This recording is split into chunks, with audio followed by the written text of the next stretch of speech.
What is a PhD? What is an EdD? How are they different? How are they similar? We're going to talk about those two doctorates in today's episode. Hello, bookfluencers. Welcome back to my channel, and welcome to my channel if you are new here. My name is N.HARV, hence the name of my channel and my business, N.HARV. I'm a book editor, a nonfiction book editor, as well as an 11-time published author, with my signature book being Bookfluence: How to Write a Book to Position Yourself as a Leader in Your Industry. So I wrote a book to teach educators and thought leaders how to write their own thought leadership book. I am also a fourth year doctoral student at Howard University. I have on like my varsity sweatshirt. Can't really see the H, but you know that it's there. Never mind the two different grays. I thought I was matching. I am not. It's okay. And also, if you are new here, I am a traveling writer. So you will see some of my traveling destinations across the globe. So the traveling vlogs or the travel vlogs are here. The study and the weekly doctoral vlogs are here. But this video in particular is episode 3 in my EdD or Doctor of Education series. So a little backstory just to tie everything in, because I haven't posted an EdD video in some time. I am pursuing a non-traditional, I guess you can consider it a non-traditional doctorate or doctoral degree. So I figure why not share more about it, because I don't think a lot of people know about this particular degree, which inspired me to record today's video: the difference between a PhD, Doctor of Philosophy, and an EdD, Doctor of Education. They are both doctorates. They are both hard and require a lot of sacrifice, a lot of research, and a lot of reading, but they do hold some differences. So we're going to talk about those today. And let me say this first: I have my notes here. So if you see me looking down or looking at my phone, it's because my notes are on my phone. And secondly, if you haven't watched my first 2 videos where I talk about what an EdD is specifically, go back and watch that. I will link it down below. And then I also talk about why I chose this particular doctorate and why I chose Howard. So that will give you more of a backstory, because episode 3, today's episode, is going to sort of talk about this degree compared to the most popular doctorate, which is the PhD. And before we even get started, I have to say this. I have to share this disclaimer. This is not an expansive list. I don't go in depth with all of the differences. I stick to 3 key differences and kind of like share them by way of category, because I'm a framework girl. So there's always going to be some type of structure with how I present my information. And I'm a trained educator, obviously. That's why I picked the EdD program. But yes, so if you're expecting like this long list, a lot of details, and just like getting all of your information in one fell swoop, this is not your video. Key differences. I'm saying this because there are smart people in the world, and there are smart people who follow me or who are part of my community. So you may share your opinions in the comments, absolutely, but just know that I am missing things on purpose. And feel free to share your experience, because add to the narrative, but don't crucify me because I leave out details. I'm doing it intentionally. But also, this in itself, like the PhD versus EdD or PhD versus other doctorates, this may be like a series in itself. So this may be part 1 of the PhD versus EdD. I don't know. Don't hold me to that. I'm saying that to say I am aware that I will not share everything in this video. This is for like a general list, like a good takeaway. You don't want to overwhelm people with new information when you first present it to them. So this is like my teacher training that's like, lean into the information, give them those 3 points, move on. And also, this is not an expansive list, because this topic is sort of nuanced. And in order for me to really get like a very refined list of differences, I would have to go and research a lot of different universities, because universities have different requirements for their programs. So that's going to matter with regards to comparing. And let me tell you, I'm not trying to write a dissertation or even be an expert on the difference between these 2 doctorates. I'm just trying to present information for basic knowledge. Okay. I have my own dissertation to focus on. But feel free, my academics out there, my academicians out there, feel free to chime in the comments, because I'm not above reproach. I don't mind constructive criticism, but just know This is on purpose. Okay, let's move on, and I'm going to share the 3 categories of differences. The first category is purpose and expectations. So the purpose of the doctorate, or the purpose of even the doctoral program, and the expectations of that particular doctoral degree. And the second category is requirements. So the requirements of the program. And the third category is career goals. So the careers or the professions of those who hold these doctorates. Okay, let's dive into it. Starting with purpose and expectations. So the PhD, the purpose of it is a Doctor of Philosophy. It is, I would say, one of the most popular doctorates because I think a lot of people associate PhD with doctorate or doctoral program. Like that's the first thing that comes to their mind typically because it is the most widely known doctorate. But let's briefly discuss what it is. A PhD is a research degree that contributes new knowledge to a field of study. So you may have a PhD in educational leadership and policy studies, which is a program at Howard, or you may have a PhD in mathematics or in, I don't know, political science or whatever your discipline is or your field of study is, you can have a doctorate or a PhD in that particular discipline or field of study. And the focus is on theory and research. Like it's preparing you. A PhD prepares you. It prepares students and scholars for research intensive careers. The goal of a PhD is typically to do deep level research, like at R1 institutions, Research 1 institutions. And yeah, it's to sort of like prepare you to be in academia or in higher ed. Okay, same category, purpose and expectations. Let's talk about my doctorate, the Doctor of Education, the EdD. The EdD is also a research degree, but it's more so known as a professional degree or a practitioner degree or a practitioner's degree because it prepares students around a problem of practice, typically in a workplace setting. So it is like you're putting your research to work. It is applied research. That being said, its focus is on real world problems. It prepares students to apply their existing knowledge to like their educational practice. Now, the goal of an EdD versus a PhD, we already talked about how it's more applied research than theory. And because of that, it develops experienced educators and administrators for leadership roles, typically in K-12, but I would say K-12 and beyond. Okay, category number 2, requirements. This is where it's going to get a bit tricky, I already know, but this is also an opportunity for us to keep the conversation going in the comments because every program is different. Public institutions may have different program requirements than or from private institutions. Like it just really depends. So I am going to focus mainly on the program at Howard. That's where my expertise lies, so I'm going to live there. But I will give like general consensus or a general list of requirements for an EdD and a PhD program. But remember to do your own research if you're considering a doctorate or a doctoral program. This is just like key items here, like key differences, key similarities, but it may be something that's different depending on your particular school. Okay, let's start with the PhD program, specifically the PhD program in educational leadership and policy studies at Howard. And my colleagues who are watching my bison, who are in the PhD program, let me know where I may get it wrong. Correct me, please.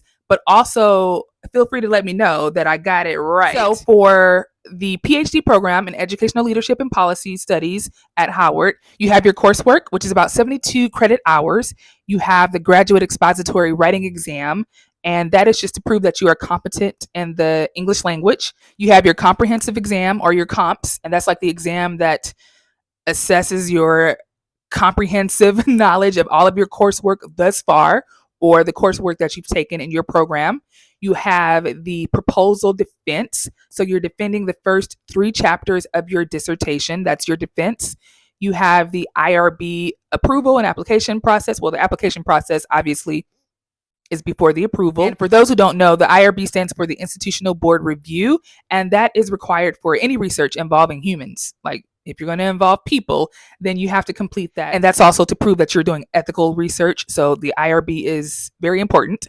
That's in any research, not just for dissertations, but that's just conducting research in general. And once your IRB is approved, then you can go on to conduct your research and defend your dissertation. A dissertation, think of it like a grand research project, and you are defending why it's important, why it matters, why it's accurate, and why it's a great contribution to your field of study. And lastly, you have to maintain a 3.0 or higher in the PhD program at Howard. Actually, oh my gosh, I just thought about this. It's not called Educational Leadership and Policy Studies. The PhD program at Howard is actually called Higher Education Leadership and Policy Studies. So my apologies for that. Bison in the PhD program, I apologize. I'm sorry. Higher Education Leadership and Policy Studies. HELPS is the acronym. Now let's talk about the requirements of the EdD program, specifically at Howard, but it applies to a lot of programs, a lot of EdD programs across, I would say across the states, as far as like the general requirements. But just to be more specific, the correct title for my program is Educational Leadership and Policy Studies. So I accidentally said that for the PhD program.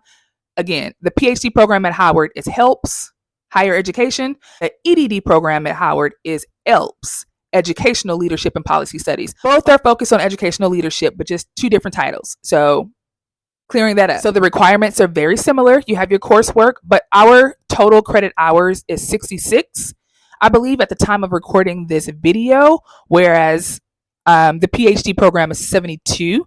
So that is a difference. And then typically with programs, doctoral programs across the board, like it ranges, but the average total credit hours for coursework in particular is 60. So that means, like, let's just say every class is 3 total credit hours. So 60 credit hours of coursework divided by 3 credit hours for one class. That's about 20 classes of coursework in your program, and the rest will be like program specific. But typically your coursework consists of about 60 credit hours, about 20 or so classes. The EdD program at Howard also has the expository writing exam. We have the comprehensive exam. I just took my comps like this past Wednesday.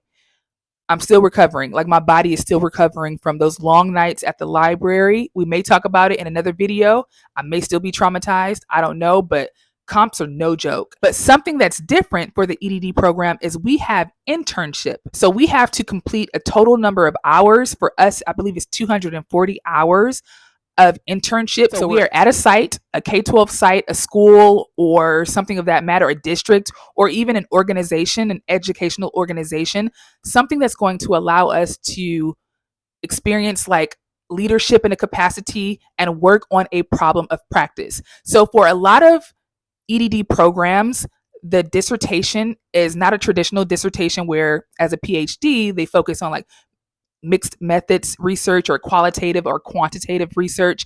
Like for EdD programs, a lot of them are like a problem of practice where you actually focus on a problem in a setting, a workplace setting. It doesn't have to be your workplace, but a workplace setting, and really study that. It's like a dissertation of practice. And actually, I believe it's called a capstone project, if I'm not mistaken, like an applied research project, a dissertation of practice where you're in the field, like you're applying what you've learned. But for our EdD program at Howard, we don't have, like, our requirement is not a capstone project or a dissertation of practice, but we do focus on a problem of practice within our internship. So we're still applying that skill set to our coursework. So let's recap the requirements for an EdD program. Similar to the PhD program, coursework, the expository writing exam, the comprehensive exam, or the comps. For us, for EdD program, this is where it's different. You have the internship, and then going back to the similarities, you have the proposal defense. Proposal defense, which is your first 3 chapters of your dissertation. So right before you conduct that study, you have to defend your proposal. This is important. I didn't say this before. You are no longer a doctoral student once you pass your proposal defense. You are a doctoral candidate. So when they say like all but dissertation, like ABD, all but dissertation, that means that's what you're focused on from there on out. Like, you're focused on your dissertation only. Your coursework is done, comps are done, proposal defense is done, all that other stuff is completed. Like you're all but dissertation. You are a doctoral candidate. And then, of course, like in the EdD program, for the requirements, you have to apply for IRB just like you would in the PhD program. And once that's approved, you can now defend your dissertation.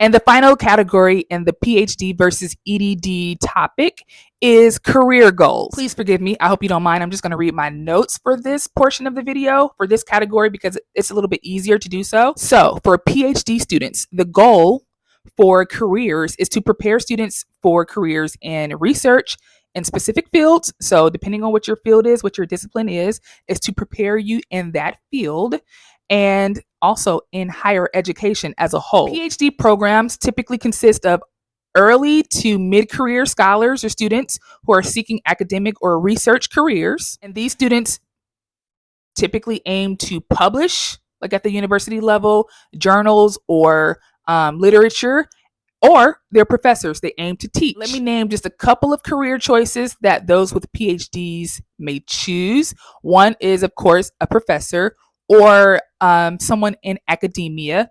You also have college presidents, government researchers, educational researchers, also policy analysts. Like these are just a couple of the careers that those with their PhD choose. And then you have the careers for the EdD students, or those who are pursuing their Doctor of Education.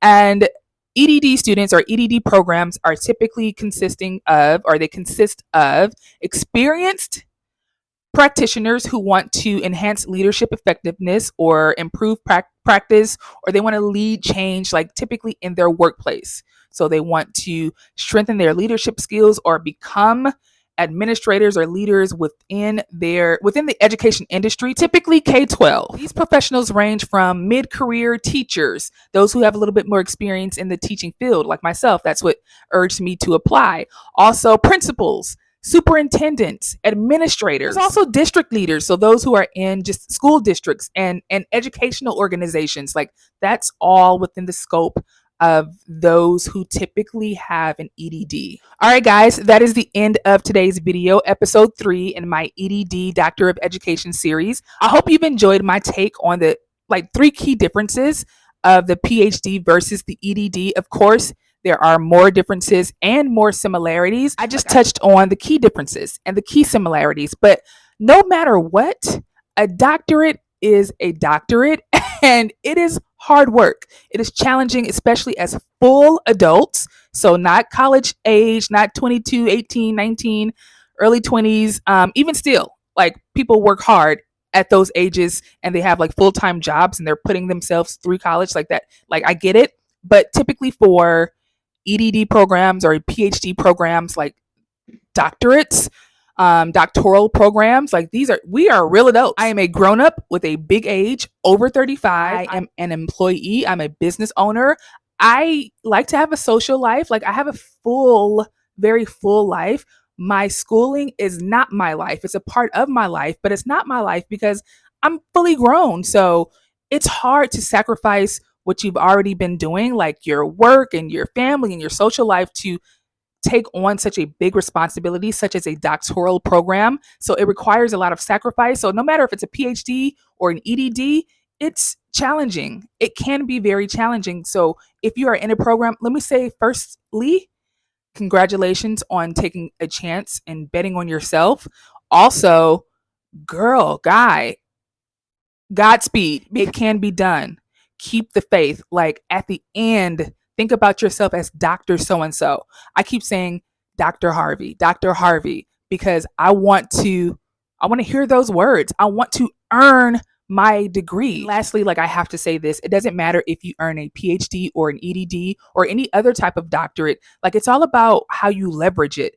Even though I'm in K-12 or I'm in the EdD program, which is geared toward practitioners in K-12, I am not currently a K-12 teacher like I once was. I'm actually looking to move into professorship. Like I want to become a professor. No, I'm not going after the PhD, which, typically those who have PhDs become professors. But People with EDDs are professors too. It's all about how you leverage your degree. So don't feed into a lot of the negativity online. Hopefully this video will help you determine which one is best for you. But of course, do your own due diligence, do your own research, and your journey is your journey, and you are a unique individual, and you are going to have a unique individual experience with whatever degree you choose. All right, guys, that's it for real. Thank you for watching, and thank you for helping me reach 1,000 subscribers on YouTube. Like, I don't think I've ever said thank you for that. So thank you for that. Thank you for sharing my videos. Please share this video. If you know someone who is bouncing between the two different types of doctorates and they need a little bit more information, a little push to pull the plug, feel free to share this video with them. If you're one of the ones who have not subscribed to my channel yet, go ahead and subscribe now. I would appreciate it. We have more EdD videos on the way, and we have more videos in general about the doctoral journey. So I'm excited about the future of this channel and the future of this series. All right, guys. All right, bookfluencers. All right, doctoral students. I will catch you in the next video. Until then, happy writing.